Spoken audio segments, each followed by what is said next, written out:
Today, I want to share a story about how psychedelics helped me to change my life. And I'll give 3 examples of how this worked.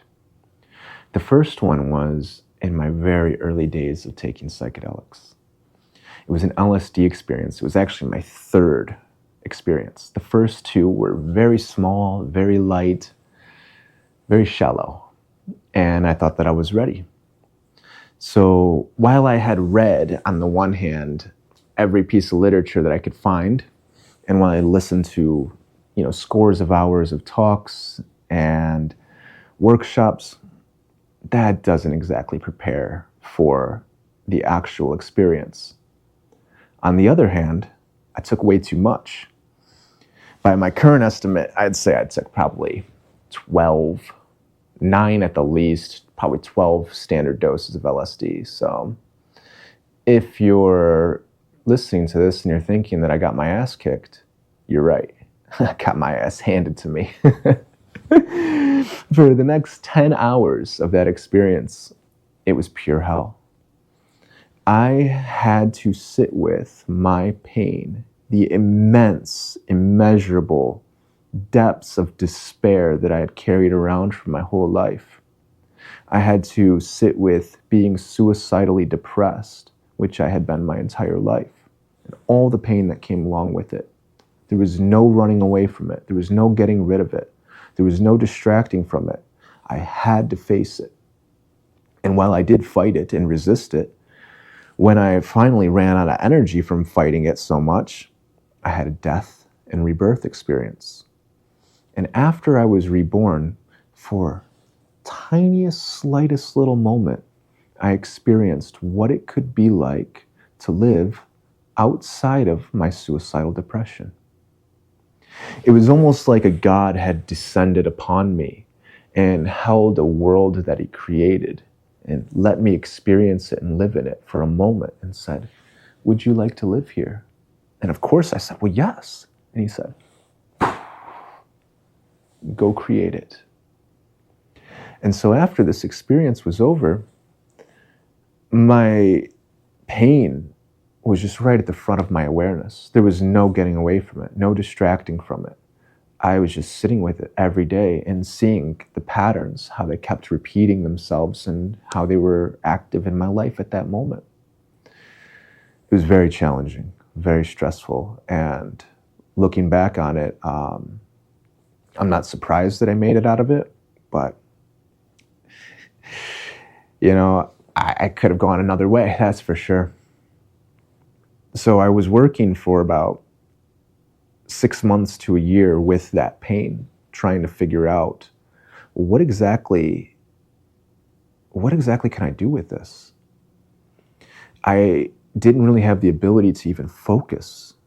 When I was teaching myself to meditate, just focusing for 10 seconds, holding my attention for 10 seconds was a cause for celebration, which I did celebrate. Because I had spent my whole life trying to get away from the present moment because it was so painful.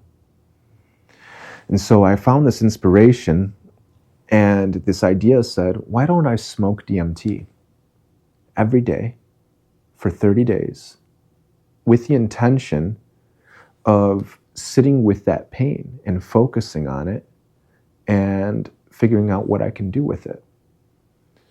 And I did it for 3 months. So that's a sign something was working. And I learned to sit with discomfort, to say the least. It was so hard. It was so challenging. It was so stressful. But I'll tell you, since I did that diet with the DMT, I have never again been overwhelmed by suicidal depression again. I sure as hell learned how to sit with that pain. But sitting with it didn't do anything with it. It didn't process the pain. It didn't express it. It didn't comfort and soothe it.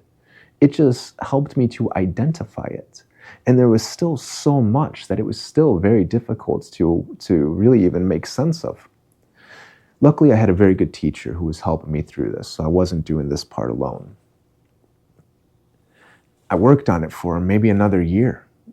And then my body started to really wear down, and it started showing the symptoms of all this pain that I'd been carrying around for so long.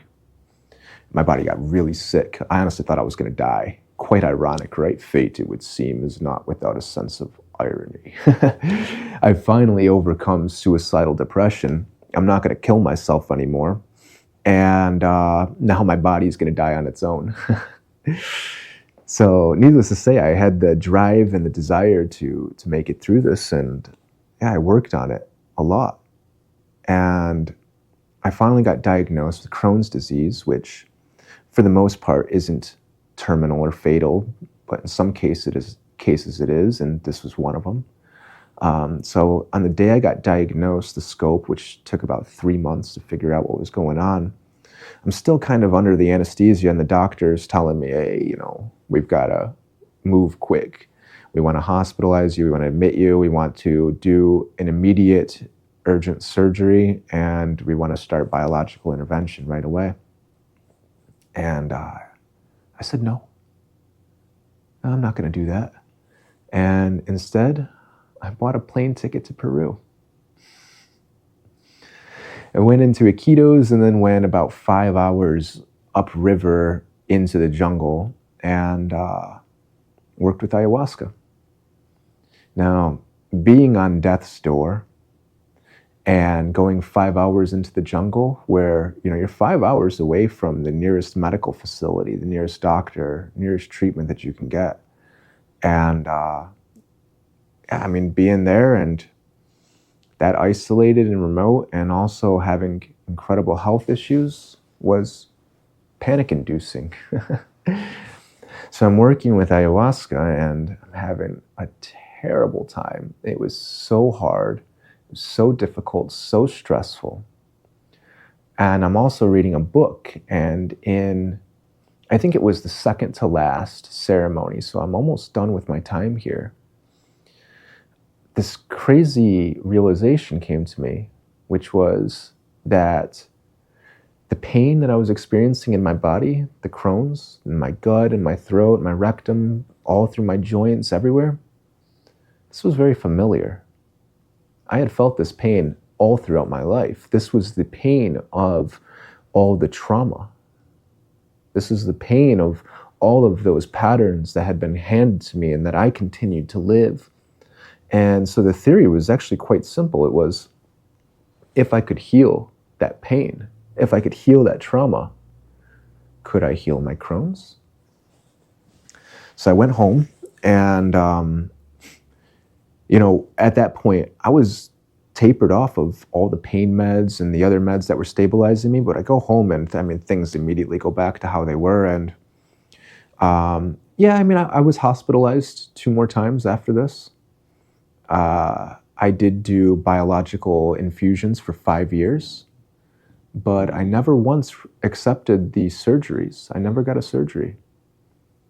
And I've been off of those medications, every one of them, and more or less symptom-free for the last 2 years. Yeah, my symptoms will come back, but that's an indication to slow down. And what I had to learn to do with that pain was to learn how to process it and to express it and comfort and soothe it. And, that last ceremony that I had after I realized that the pain was identical, the Crohn's and the trauma, the next ceremony that I had before leaving, I saw firsthand how to comfort and soothe pain. It was something that I've never had a model for, I've never been taught before, but I saw it there and I felt it in my body. And it was something that I remembered, and I worked on it for 5 years. I sought some of the best teachers I could find, and I was very serious about it. And it took 5 years, and then I got off of the medications and symptom-free, more or less. With all of these experiences I had, they were so painful, so stressful, so difficult and challenging. And I thought to myself, is there a way that I can make this gentler? Maybe a little more joyful and maybe with a little bit more humor. And I mean, that's basically what we came up with here. And I wanted to share this experience with other people without all of the stress and the challenges and the difficulties. I wanted to bypass all those very challenging moments, but also get the lessons from them. And it's quite a joy to work with people and share this with them, to share this practice with them. And yeah, I get to see every day people healing and recovering and creating new patterns by doing these same things without the same pitfalls that I went through.